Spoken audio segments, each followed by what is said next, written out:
this may look like a vampire attack. But here is the shocking part. Edvard Munch did not originally paint a vampire. He painted something much more disturbing, a kiss that other people turned into a curse. One title changed everything. A woman bends over a man. Her red hair falls around him like fire, like blood, like a trap. His face almost disappears. And because we cannot see exactly what her lips are doing, the painting becomes a question. Is she comforting him or consuming him? Before we go deeper, subscribe to the channel, because in this video we are not just looking at a famous painting. We are investigating how one ambiguous gesture became one of the darkest images in modern art. At first glance, the scene is extremely simple. No palace, no weapons, no dramatic landscape. Only two bodies pressed together in a dark room. The man is bent forward, almost folded into himself.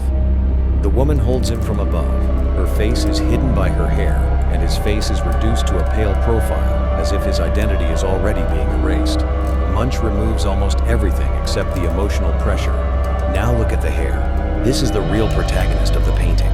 It spreads over the man's neck, shoulder, arm, and back, tying the two figures together. The red line moves like liquid, but also like a net.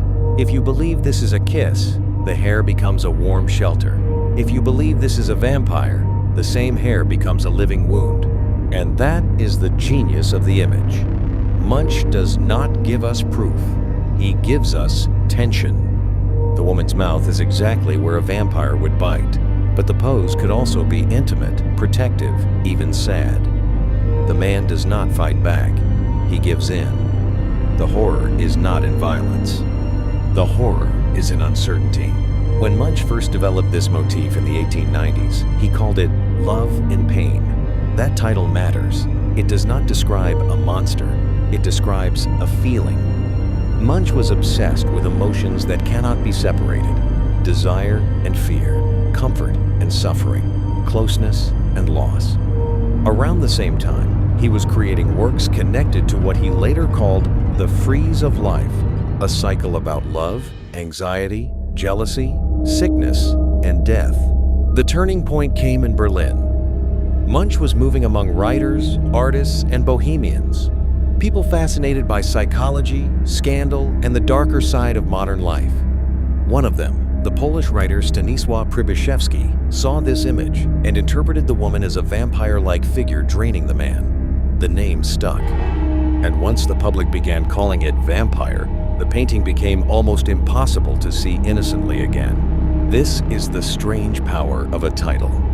Without the word vampire, we might see grief. We might see a woman embracing a man who has collapsed.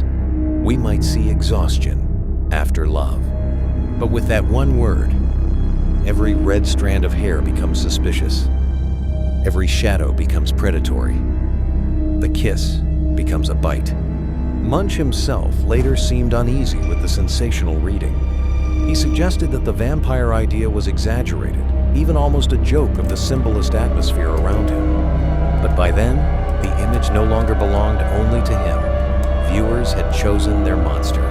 There is another reason this painting disturbed people in Munch's time. The late 19th century was full of anxiety about the dangerous woman, the femme fatale, a woman imagined as seductive, powerful, and destructive.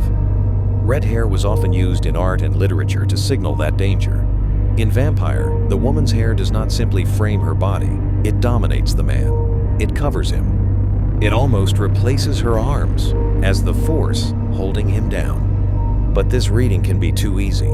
If we only call her a predator, we miss the sadness of the scene. Her posture is not triumphant. We do not see a cruel smile. We do not even really see her face. She could be mourning him. She could be holding him together. The painting works because both meanings survive at once.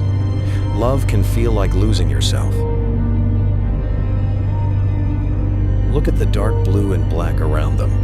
The background does not describe a real place. It behaves like emotion. The space closes around the couple, and the shadow behind them forms a rough pyramid, pulling their bodies into one mass. They are not two people in a room anymore. They are one psychological event. the moment when intimacy becomes impossible to separate from fear. And if you stay with the image long enough, the question changes. At first we ask, is she a vampire? But then we realize the deeper question is, why do we need her to be one? Maybe the most frightening thing in this painting is not the woman. Maybe it is the fact that tenderness and danger can look exactly the same when we are afraid of being vulnerable. That is why Vampire still feels modern.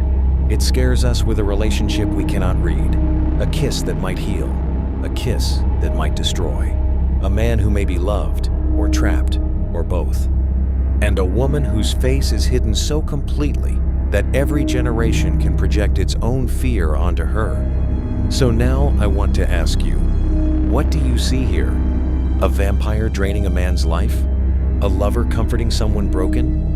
Or a painting about how love and pain can become so tangled that even the artist could not fully separate them? Write your interpretation in the comments, and if you want more investigations like this, subscribe to the channel.